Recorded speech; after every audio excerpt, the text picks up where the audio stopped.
നമസ്കാരം. നിങ്ങൾക്കെല്ലാവർക്കും എൻ്റെ ചാനലിലേക്ക് സ്വാഗതം. അപ്പോൾ നമുക്കിന്ന് എത്രയും പെട്ടെന്ന് ബിഗ് ബോസ് ഹൗസിൽ കിടക്കാം, നേരം കളയണ്ട. അപ്പോൾ നമുക്കിന്ന് തുടക്കം എന്താണെന്ന് വെച്ചിട്ടുണ്ടെങ്കിൽ, ഇന്നലത്തെ എപ്പിസോഡ് നമ്മുടെ ലാലേട്ടൻ വന്നു. ലാലേട്ടൻ്റെ പെർഫോമൻസാണ് ഇന്നലത്തെ എപ്പിസോഡ്. ആ എപ്പിസോഡിൻ്റെ വിവരങ്ങളിലേക്ക് പറയാം. ലാലേട്ടൻ വരുമ്പോൾ അവിടുത്തെ സ്ത്രീകൾ കുറച്ച് മാന്യമര്യാദയ്ക്ക് പെരുമാറുക. കാരണം എന്താണെന്ന് വെച്ചിട്ടുണ്ടെങ്കിൽ, അവരെ സ്വഭാവം എടുത്ത് കാണിക്കുന്നത് അവിടെയല്ല, ലാലേട്ടൻ്റെ മുഖത്ത് കാണിക്കേണ്ട കാര്യമില്ല. അതേപോലെ തന്നെ ഡ്രസ്സിങ്ങിൽ ലാലേട്ടൻ്റെ മുഖത്ത് ഈ എക്സ്പോസ് ചെയ്ത് നിൽക്കേണ്ട കാര്യമില്ല. മാന്യമായി ഡ്രസ്സ് ചെയ്തിട്ട് എത്ര സ്ത്രീകൾ അവിടെ നിൽക്കുന്നു. അതേപോലെ ഡ്രസ്സ് ചെയ്യാനായിട്ട് ശരണ്യ പഠിക്കണം. ഇതാണ് ഞാൻ പറയുന്നത്. ഇന്നലെ എന്താണ്, മുല പകുതി പുറത്താക്കിയിട്ടാണ് മൂപ്പര് ഡ്രസ്സിങ്. ഇപ്പോൾ ആദ്യമൊക്കെ ശരണ്യ വളരെ നല്ല ഡ്രസ്സൊക്കെ ഇട്ട് വളരെ മാന്യമായിട്ട് ഒതുങ്ങിയൊക്കെ കഴിഞ്ഞിരുന്നത്. ഇപ്പോൾ എന്തോ കൊമ്പ് വന്നു തോന്നുന്നുണ്ട്. ഇപ്പോൾ എന്താണ്, എൻ്റെ ഉള്ളിലുള്ള എല്ലാവരും പുറത്ത് കാണിക്കണം. അതെൻ്റെ നിർബന്ധമാണ്. എനിക്ക് കുറച്ച് ഞരമ്പ് രോഗികൾ എനിക്ക് വോട്ട് കിട്ടണം. അതാണോ ഉദ്ദേശം എന്ന് എനിക്ക് അറിയില്ല. അല്ലെങ്കിൽ ബിഗ് ബോസ് ഇങ്ങനെയുള്ള ഡ്രസ്സുകളൊക്കെ ഒന്ന് മാറ്റാനായിട്ട് അവളോടൊന്ന് പറയാം. ഇന്നലെ മുലയൊക്കെ പുറത്ത് കാണിച്ചുകൊണ്ട് ദിവിടന്ന് ദിവിടം വരെ കാണിച്ചുകൊണ്ടുള്ളൊരു ഡ്രസ്സും ഇത്ര വയറ് കാണിച്ചുകൊണ്ടുള്ളൊരു ഡ്രസ്സും ആരാ? വല്ല ഹിന്ദി ബിഗ് ബോസിൽ പോട്ടെ. ഹിന്ദി ബിഗ് ബോസിൽ കണ്ടാൽ നമുക്കൊരു കുഴപ്പമില്ല. നമ്മുടെ കേരളത്തിൽ ഇതൊക്കെ പിന്നെ ഡ്രസ്സ് ഇടാനായിട്ട് നിങ്ങൾക്ക് അനുവാദമുണ്ട്. ആർക്ക് എന്ത് ഡ്രസ്സ് ഇടാം, ഒരു പ്രശ്നവുമില്ല. നമ്മളതിന് കൈ കടത്തൊന്നുമില്ല. നിങ്ങൾക്ക് ഇഷ്ടമുള്ള ഡ്രസ്സ് ഇട്ടോ, അതിലൊന്നും യാതൊരു പ്രശ്നമില്ല. കുറേ കുട്ടികൾ കാണുന്ന ഷോ ആണ്. അപ്പോൾ അത് എന്താണെന്നുള്ളത് പുറത്തുള്ളതൊക്കെ അകത്തുള്ളതൊക്കെ പുറത്ത് കാണിച്ച് ചെയ്യണ്ട എന്ന് വിചാരിച്ച് പറഞ്ഞു എന്ന് മാത്രം. അപ്പോൾ അതുകൊണ്ട് മാന്യത ഇടിഞ്ഞു പറഞ്ഞ് വീഴൊന്നുമില്ല. മാന്യം മര്യാദയായി ഡ്രസ്സ് ഇട്ടാൽ നിങ്ങൾ റോട്ടിൽ കൂടെ നടക്കുമ്പോൾ എന്ത് ഡ്രസ്സ് വേണമെങ്കിലും ഇട്ടോളൂ, ഒരു പ്രശ്നമില്ല. ഇത് ഒരു റിയാലിറ്റി ഷോ ആണ്, ഒരു TV ഷോ ആണ്. അത് കേരളമാണ് എന്നും ദൈവത്തിൻ്റെ സ്വന്തം നാടാണ് എന്ന് ശരണ്യ ആലോചിച്ചാൽ നല്ലതായിരിക്കും എന്ന് മാത്രം നമ്മൾ പറയുന്നുള്ളൂ. പിന്നെ ജാസ്മിൻ ഈ കാമകടുവ, എൻ്റെ ഭാഷയല്ല കേട്ടോ, അത് വേറെ ആളെ ഭാഷ കടെടുത്തതാണ്. എനിക്കത് വളരെ ഇഷ്ടപ്പെട്ടു. കാമകടുവ പോയിട്ട് ഇന്നലത്തെ എപ്പിസോഡിൽ ജാസ്മിന് ഒരു കുലുക്കവും ഇല്ല. പണ്ടാരോ പറയും, ആര് കുലുങ്ങിയാലും ജാസ്മിൻ കുലുങ്ങില്ല എന്നുള്ളതിന് ഏറ്റവും വലിയ തെളിവാണ്. ഇന്നലെ നിങ്ങൾ ഏറ്റവും അധികം മനസ്സിലാക്കേണ്ട ഒരു കാര്യമുണ്ട്. ലാലേട്ടൻ വരുന്ന ശനി ഞായറും കാണുന്ന എപ്പിസോഡ് അത് ഒരു ദിവസമാണ് ഷൂട്ട് ചെയ്യുന്നത്. ശനിയാഴ്ച ലാലേട്ടൻ കൃത്യം ഒരു 8-8:30 അവിടെ എത്തും. 9 മണിക്ക് അവർ ക്യാമറ സ്റ്റാർട്ട് ചെയ്ത് 9:30 10 മണിയോടുകൂടി ഷൂട്ടിംഗ് തുടങ്ങും. അപ്പോൾ 10 മണിക്ക് ശനിയാഴ്ചത്തെ എപ്പിസോഡ് എടുക്കും. അപ്പോൾ ശനി ഒരു 10 മണി 12 മണി 1 മണി 2 മണിക്ക് ബ്രേക്ക് പറയും ഭക്ഷണത്തിന് വേണ്ടിയിട്ട്. അന്ന് അവരവിടെ അടുക്കളയിൽ ഒരു ഭക്ഷണം ഉണ്ടാക്കില്ല. അന്നൊക്കെ വലിയ വലിയ ഹോട്ടലിൽ നിന്ന് അവർക്ക് നല്ല ബിരിയാണിയും കുഴിമന്തിയും ചിക്കനും പൊറോട്ടയൊക്കെ വരുന്ന ദിവസമാണ്. അപ്പോൾ അതൊക്കെ അവർ ഫുഡ് അടിച്ച് ഒരു മണിക്കൂർ റെസ്റ്റ് പറഞ്ഞ് ലാസ്റ്റ് 2:30 മണിക്ക് വീണ്ടും ഷൂട്ടിംഗ് തുടങ്ങും. ആ 2:30 മണിക്ക് തുടങ്ങുന്നത് ഞായറാഴ്ചത്തെ എപ്പിസോഡാണ്. അപ്പോൾ ശനി ഞായറും കാണുന്ന എപ്പിസോഡ് നമ്മൾ ഒറ്റ ദിവസം കാണുന്നത് അവിടെ ഷൂട്ട് ചെയ്യുന്നത്. അപ്പോൾ അവിടെ ഒറ്റ ദിവസം ഷൂട്ട് ചെയ്യുമ്പോൾ ഈ ജാസ്മിന് ഈ ഗബ്രി പോയ അതേ ദിവസം തന്നെ 2-3 മണിക്കൂറിൻ്റെ ഇടവിട്ടിട്ട് ഈ ഞായറാഴ്ചത്തെ എപ്പിസോഡ് എടുക്കുമ്പോൾ അവളുടെ ചുണ്ടിൽ മിമി എന്ന് പറഞ്ഞ് ചോപ്പും അവളുടെ മുഖഭാവം ഇതൊക്കെ കണ്ടപ്പോൾ അവൾക്കൊന്നും സംഭവിച്ചിട്ടില്ല. അവൾക്കൊരു പ്രേമനൈരാശ്യവുമില്ല. എല്ലാം അവളുടെ ഉടായിപ്പ് നാടകം ചെറ്റത്തരം കാണിക്കുന്ന ഊളയാണെന്നുള്ളത് ജനങ്ങൾക്ക് ഒന്നും കൂടി മനസ്സിലാക്കി കൊടുക്കുക. അവൾക്കത് ബോധമില്ല എന്ന് തോന്നുന്നുണ്ട്. എന്തെങ്കിലും ഒന്ന് ഇതിരിക്കുക. എന്നാലും അവളെക്കുറിച്ചിട്ട് ഒരു പെട്ടീനെ കുറിച്ച് അവിടെ ചർച്ച വന്നു. ജാസ്മിന് പനിയായി കിടക്കുന്നു. അപ്പോൾ ക്യാപ്റ്റൻ എന്തുണ്ടാകുന്നു, ജാസ്മിൻ്റെ പെട്ടിയൊക്കെ ചുവന്നു കൊണ്ടിരുന്നു, ജാസ്മിന് വേണ്ടി കാര്യങ്ങൾ ചെയ്യുന്നു, അടുക്കളയിലാച്ച പണിയെടുക്കാൻ ആളില്ല. അങ്ങനെയുള്ള കാര്യങ്ങൾ നടക്കുമ്പോൾ അതിനെക്കുറിച്ച് ഹൻസിബ പറഞ്ഞപ്പോൾ ഇവളുടെ നാവ് ഇരട്ടി പൊന്തി. ഇവള് കഥകളി കളിക്കുന്ന പോലെ ഇവളുടെ കയ്യും കാലും ഓടുക. പിന്നെ ഇവൾക്ക് വടയക്ഷി കയറി, അത് കഴിഞ്ഞ് കണ്ടങ്കാളി കയറി. അപ്പോൾ എന്തൊക്കെയാ പറഞ്ഞു കിട്ടിയെന്ന് ഒരു പിടുത്തമില്ല. പറഞ്ഞു കഴിഞ്ഞാൽ പിന്നെ നിർത്തില്ല, ഫാസ്റ്റ് പോണപ്പോലെ. അപ്പോൾ അവൾക്ക് നമ്മൾ മനസ്സിലാക്കേണ്ടത് എന്താണ്, ഇവൾക്കൊരു ചുക്കുമില്ല, ഇവളൊട്ട് കുലുങ്ങുമില്ല. ഇവളൊക്കെ പെണ്ണിൽ പെണ്ണ്. ഇമാതിരി പെണ്ണുങ്ങളെ സ്വഭാവം കണ്ട് നമ്മുടെ നാട്ടിലെ പെണ്ണുങ്ങളൊന്നും ആ സ്വഭാവം പഠിക്കല്ലേ, കട്ടൻ പടം പറഞ്ഞു പോവും. അപ്പോൾ ഇന്നലെ ജിൻഡോ കുറച്ച് കാര്യങ്ങൾ പറഞ്ഞു. ജിൻഡോനെ കുറ്റപ്പെടുത്തി നൂറ. ശരിക്കും പറഞ്ഞു കഴിഞ്ഞാൽ ആ സാധനം ഇന്നലെ പോണ്ടതാ. ഇന്നലെ എവിഷൻ ഉണ്ടെങ്കിൽ ഏറ്റവും കുറവ് വോട്ട് അതിനാണ്. അവൾക്ക് അഭിഷേകനും ഏറ്റവും കുറവ് വോട്ട്. അപ്പോൾ എന്തുണ്ടായി, അതിൻ്റെ ഉള്ളിൽ വിളിക്കാത്ത സദ്യക്ക് ഉണ്ണാൻ വന്നിരിക്കുന്ന ഒരു തെണ്ടിയുണ്ട്.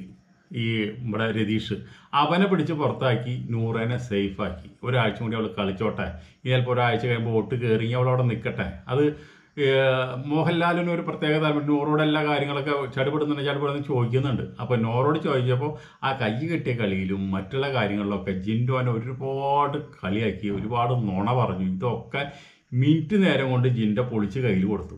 അതിന് കുറച്ച് സപ്പോർട്ടായിട്ട് നമ്മുടെ അപ്സരയും വന്ന് പറഞ്ഞു. മറ്റുള്ളവരോടൊക്കെ ചോദിച്ചപ്പോൾ ഇവരോടൊക്കെ ചോദിച്ചാൽ അവർക്ക് അറിയാമെന്ന് പറഞ്ഞപ്പോൾ അവർ ആരും മിണ്ടിയില്ല. നല്ല എൻജോയ്മെൻ്റ് ആക്കാനുള്ള ഒരു ടാസ്ക് ഇവളായിട്ട് പൊളിച്ചു. ജിൻഡോ അവളെ സിഗരറ്റ് വലിക്കുന്ന പോർഷനിലേക്ക് കൊണ്ടുപോയില്ല, ബാത്റൂമിലേക്ക് കൊണ്ടുപോയില്ല.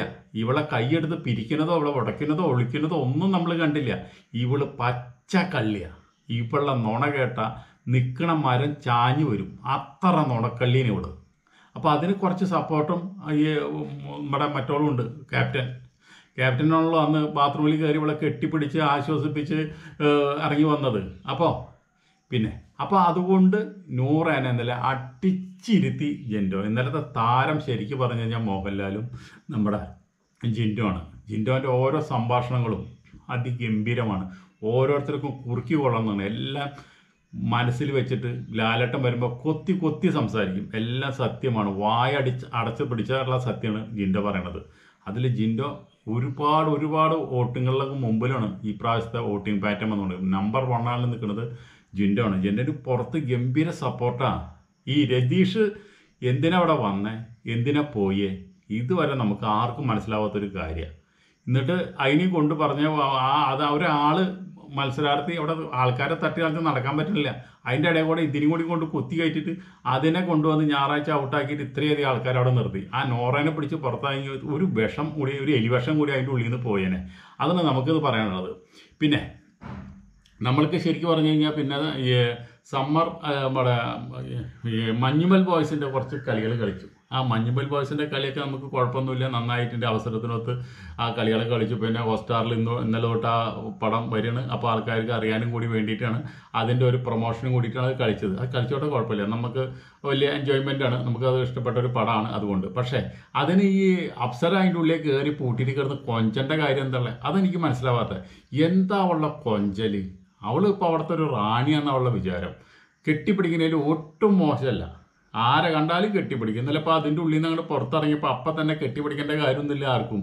അവിടെ എത്ര മാന്യമായിട്ട് കളിക്കാം. ഒന്നുമില്ലെങ്കിൽ അവളുടെ ഭർത്താവ് അവിടെ പുറത്തില്ലേ, അവൾ വീട്ടുകാരില്ലേ, സ്വന്തക്കാരില്ലേ, അതൊക്കെ കാണില്ല. അല്ല, അവളോട് പറഞ്ഞിട്ട് എന്താ കാര്യമില്ല. അവള് ഭർത്താവായിട്ട് മുൻ ഭർത്താവായി ജീവിച്ചുകൊണ്ടിരിക്കേണ്ട സമയത്താണ് ഇപ്പോഴുള്ള ഭർത്താവിനൊക്കെ പ്രേമിച്ചതും കല്യാണം കഴിച്ചതും. അപ്പോൾ പിന്നെ അതൊന്നും നമുക്ക് നോക്കിയിട്ട് കാര്യമില്ല. അതൊക്കെ ഈ പറഞ്ഞ പോലെ തന്നെ എല്ലാം ഒരു മായാപ്രപഞ്ചം. പിന്നെ ചലഞ്ചേഴ്സ് വരുന്നുണ്ട്. അപ്പോൾ അതിൻ്റെ ഒരു സൂചന ഇന്നലെ നമ്മുടെ ലാലേട്ടൻ തന്നിട്ടുണ്ട്. പിന്നെ ഇതൊക്കെ നടക്കുമ്പോൾ തന്നെ പ്രേക്ഷകർ മറന്നുപോയൊരു കാര്യമുണ്ട്. നമ്മുടെ സിബിനെ പുറത്താക്കി, അതുപോലെ തന്നെ നമ്മുടെ ബിഗ് ബോസ് ഹൗസിലെ പെൺവിഷയം, ഇത് രണ്ടും ഇപ്പം തേഞ്ഞു മാഞ്ഞു പോയി. അതിനൊക്കെയുള്ള ഒരു ഏറ്റവും വലിയ തുറപ്പിച്ചിട്ടായിരുന്നു ഗബ്രീനെ പുറത്താക്കുക, ഇങ്ങനെയുള്ള കുറേ നാടകങ്ങൾ കളിക്കുക, രതീഷിനെ പുറത്താക്കുക, രതീഷിനെ കൊണ്ട് അകത്താക്കുക, രതീഷിൻ്റെ കളികളും മറ്റുള്ള കാര്യങ്ങളും ഇവയൊക്കെ ഭയങ്കര ഇതിലൊക്കെ കണക്റ്റഡ് ആയിട്ടുള്ള നാടകമാണ്. എന്തൊക്കെയാണെങ്കിലും അതൊക്കെ നന്നായി. കാരണം എന്താണെന്ന് വെച്ചിട്ടുണ്ടെങ്കിൽ നമ്മൾ ബിഗ് ബോസ് ഒരുപാട് ഇഷ്ടപ്പെടുന്ന ആൾക്കാരാണ്, ഒരുപാട് ഇഷ്ടമാണ്. ഈ കണ്ണീർ സീരിയലിലെ ഇതെല്ലാം നിർത്തിയിട്ട് ഇതുപോലെയുള്ള വല്ല റിയാലിറ്റി ഷോകളൊക്കെ കൊണ്ട് നടക്കുക ഏറ്റവും നല്ലത്, കോമഡി ഷോകളൊക്കെ. അപ്പോൾ അതുകൊണ്ട് ബിഗ് ബോസ് ഓരോ ദിവസം കഴിയുമ്പോഴും നമുക്ക് വിഷമമുണ്ട്. കാരണം എന്താ വെച്ചിട്ടുണ്ടെങ്കിൽ ബിഗ് ബോസിന് കാണാൻ കിട്ടില്ലല്ലോ. ലാലേട്ടൻ ഇനി കാണണമെങ്കിൽ കാശും കൊടുത്ത് തിയേറ്ററിൽ പോയി കാണണ്ടേ എന്നുള്ളൊരു ഒട്ടില്ല. ലാലേട്ടൻ എന്തൊക്കെ പറഞ്ഞു കഴിഞ്ഞാലും നമുക്ക് ലാലേട്ടൻ ഒരുപാട് ഇഷ്ടമാണ്, അത് പറഞ്ഞിട്ട് കാര്യമില്ല. ചെറുപ്പം മുതലേ നമുക്ക് ലാലേട്ടൻ ഫീൽഡിൽ വന്ന അന്ന് മുതൽ നമുക്ക് ഇന്നലെ വരെ നമുക്ക് ഇഷ്ടമാണ്. എത്ര പൊളിഞ്ഞ പടങ്ങൾ അഭിനയിച്ചാലും ആള് നല്ലൊരു നടനല്ലേ, നമ്മുടെ മലയാളികളുടെ ഒരു അഹങ്കാരമല്ലേ, അതൊട്ടും കളയാൻ പറ്റില്ല. പിന്നെ ഇന്നലെ ജിൻഡോ ഇന്ന് കാണുന്ന എപ്പിസോഡിലാണ് ജിൻഡോയും ജാസ്മിനും കൂടി എല്ലാവരും കൂടി സംസാരിച്ചിരിക്കുന്ന സമയത്ത് ജാസ്മിൻ എന്താ പറഞ്ഞു, അവൾക്ക് കണ്ടങ്കാലി കയറി കഴിഞ്ഞാൽ എന്തും പറയുമല്ലോ. അപ്പോൾ അവൾക്ക് ഇന്നലെ വലിയ കണ്ടങ്കാലി കയറിയിരിക്കുക. കാരണം എന്താ വെച്ചാൽ ജിൻഡോ ഒറ്റ ഡയലോഗാണ് പറഞ്ഞു, ഞാൻ ഈ നേരത്തെ ഈ വിഷയങ്ങൾ തുറപ്പുകൂലാൻ എന്നൊക്കെ പറഞ്ഞില്ലേ, അപ്പോൾ ഈ കാമ കടുവേനെ പുറത്താക്കിയതിനെ പറ്റിയിട്ട് നീ കാരണമല്ലേടി അവൻ പോയത്. ഇത് പറഞ്ഞപ്പോൾ അവൾക്ക് കണ്ടങ്കാലി കയറി. എന്താ കാരണം വെച്ചാൽ ഇവളെ ഈറ്റം മണപ്പിച്ച് നിന്ന് ഇവളെ കെട്ടിപ്പിടിച്ചപ്പോൾ ഇതുപോലെ അവന് ലൈഫ് കിട്ടുന്ന അവൻ വിചാരിച്ചു. അവൻ പൊട്ടാൻ, അവൻ പിന്നെ എന്തെന്നല്ലാണ്ട് പറയാം. ഇപ്പം ഇന്നലെ തന്നെ വന്ന അന്ന് മുതൽ പവർ ഹൗസിൽ കയറുന്ന ആൾ പവർ ഹൗസിൽ നിന്ന് ഇറങ്ങി എന്നെ എല്ലാവർക്കും ഭയങ്കര ഇഷ്ടമാണെന്ന് പറഞ്ഞിട്ട് അങ്ങോട്ട് തള്ളിക്കൊടുത്തു. ഇന്നലെ പുറത്തിറങ്ങിയപ്പോൾ കണ്ടമാനം ഇൻ്റർവ്യൂ കൊടുക്കുന്നുണ്ട്. എൻ്റെ ജാസ്മിനാണ് കപ്പ് കൊണ്ടുവരിക, അതിനുവേണ്ടി ഞാൻ അവിടെ കാത്തിരിക്കുന്നു. എന്നാണല്ലടാ നിനക്ക് പുറത്തിറങ്ങിയിട്ട് ഈ വക സാധനങ്ങളെ സപ്പോർട്ട് ചെയ്യാനും മുളുക്ക് കപ്പ് കിട്ടുമെന്ന് പറയാനായിട്ട്? നിനക്കൊരു ക്രെഡിബിലിറ്റി ഉണ്ടെങ്കിൽ നീ ഇതൊന്നും മിണ്ടാണ്ടിരിക്കുക, നീ നിന്റെ പണി നോക്കിയിരിക്കുക നല്ലത്. പത്രക്കാരോടത്ത് അവളെ വാഴ്ത്തണണ്ട് കേട്ട് കഴിഞ്ഞ് കഴിഞ്ഞല്ലേ, അവൾ കുളിക്കാത്തവളാണ്, വൃത്തിയില്ലാത്തവളാണ് പത്രക്കാർ വെച്ചപ്പോൾ അവൻ പൊട്ടിത്തെറിക്കുക. എന്താണ് ഇവന് വിഷമം? ഇവന് ചിലപ്പോൾ ആ കുളിക്കാത്ത മണം മറ്റുള്ള കാര്യങ്ങളൊക്കെ ഭയങ്കര ഇഷ്ടമാവും. ആയിക്കോട്ടെ. പിന്നെ ഈ നമ്മൾ ഒരു കാര്യം വന്നപ്പോൾ ഈ ഇവനെ ഗബ്രിയുടെ കാര്യം പറഞ്ഞപ്പോൾ അവൾ പറയുന്നത്, എല്ലാവരും പറയുന്നുണ്ട് നമ്മൾ ഈ കാമക്കടുവ, ഞരമ്പൻ, പെണ്ണുപിടിയൻ ഇങ്ങനെയൊക്കെ ഗബ്രീനെ കുറിച്ച് പറയുന്നുണ്ട്. അപ്പോൾ അതൊക്കെ താങ്കൾ ഈ കാമക്കടുവയാണോ? താങ്കൾക്ക് ഇതെന്താ അത്ര വലിയ ഈ കാമക്കടുവകൾ കാണുമ്പോൾ താങ്കൾക്ക് ഇത്ര വലിയ സന്തോഷം, വളരെ ഹാപ്പി ആയിട്ടുള്ള താങ്കൾ പറയുന്നത്? താങ്കൾ ഒരു കാമക്കടുവയാണോ?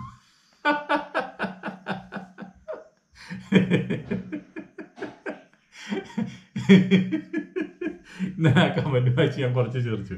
ഞാൻ ചോദിക്കട്ടെ സുഹൃത്തെ, എല്ലാവരുടെ മനസ്സിലും എല്ലാവരുടെ ശരീരത്തിലും സ്ത്രീകളുടെ ആയാലും പുരുഷന്മാരെ ആയാലും ഒരു കാമക്കടുവ ഉണ്ട്. ഇതിന് നമ്മൾ പ്രൈസ് കൊടുക്കേണ്ടത് ജിനുവിനാണ്.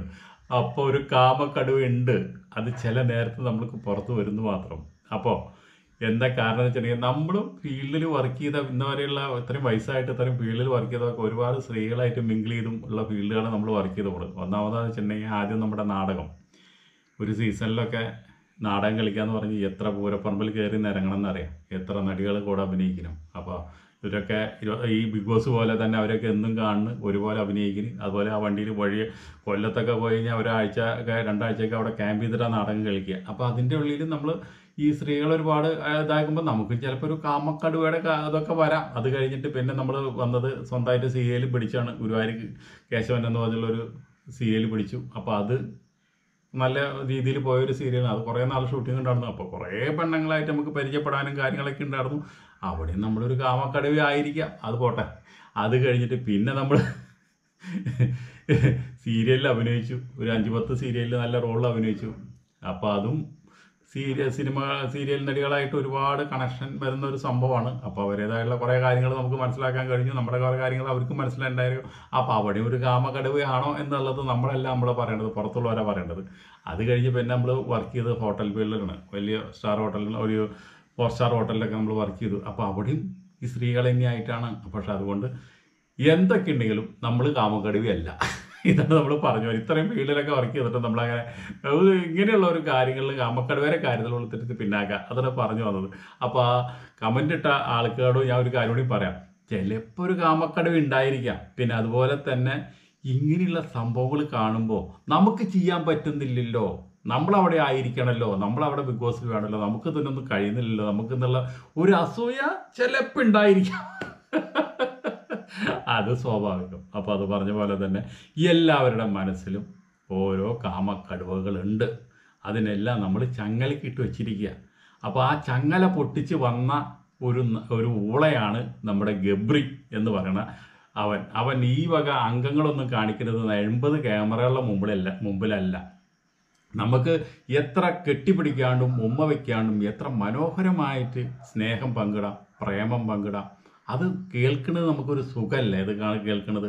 അല്ലാണ്ട് ഇത് എന്ത് പറഞ്ഞാലും കെട്ടിപ്പിടിക്കുക, കൈ പിടിച്ച് ഞെരിക്കുക, ഇങ്ങനെയുള്ള കുറേ സംഭവങ്ങൾ, ആംഗ്യങ്ങൾ, ഉമ്മം കൊടുക്കുക, ഇതൊക്കെ എന്ന് പറഞ്ഞു കഴിഞ്ഞാൽ അതൊക്കെ വല്ല ബെഡ്റൂമിലോ മറ്റുള്ള കാര്യങ്ങളൊക്കെ ആയിട്ട് ചെയ്തോടാം. അങ്ങനെ അത്ര ഇതായി വരുമ്പോൾ നമുക്ക് അങ്ങനെയൊക്കെ ചെയ്യാം, അതൊക്കെ പിന്നേക്ക് വെക്കണം. ഇതൊക്കെ നമ്മൾ മനോഹരമായി സംസാരിക്കാനും നമ്മുടെ പ്രേമം അനശ്വരമാണെന്ന് പ്രേക്ഷകരെ മനസ്സിലാക്കാനായിട്ടും അവനവൻ്റെ വായിന്ന് വരുന്ന മുത്തുമണി പോലെയുള്ള സംഭാഷണങ്ങൾക്ക് പറ്റും.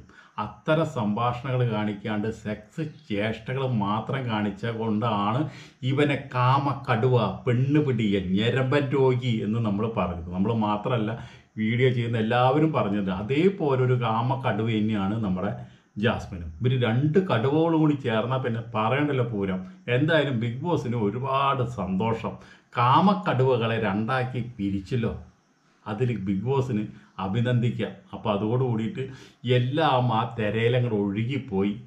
ബിഗ് ബോസിനെ പറ്റിയുള്ള ഈ ആരോപണങ്ങളും സിബിനെ പുറത്താക്കിയുള്ള ആരോപണങ്ങളും എല്ലാം ആ കടൽ തിരയിൽ സുനാമി കൊണ്ടുപോയി. എന്തായാലും നമ്മൾ വീണ്ടും ഇൻവോൾവ് ആയിരിക്കുകയാണ് ബിഗ് ബോസ് ഹൗസിലേക്ക്. അപ്പോൾ അതുകൊണ്ട് ഇനി നല്ല രീതിയിൽ പോട്ടെ, അതുപോലെ നിൽക്കട്ടെ. ആ ശരണയ്ക്ക് കുറച്ച് ഡ്രസ്സ് വാങ്ങിച്ചു കൊടുക്കുക. ഇത്രയും പറഞ്ഞുകൊണ്ട് നമുക്ക് ഈ വീഡിയോയുടെ നിർത്താം. അടുത്ത വീഡിയോയിൽ നമുക്ക് കാണാം. അതുവരെ നിങ്ങൾക്ക് എല്ലാവർക്കും ബൈ, നമസ്കാരം.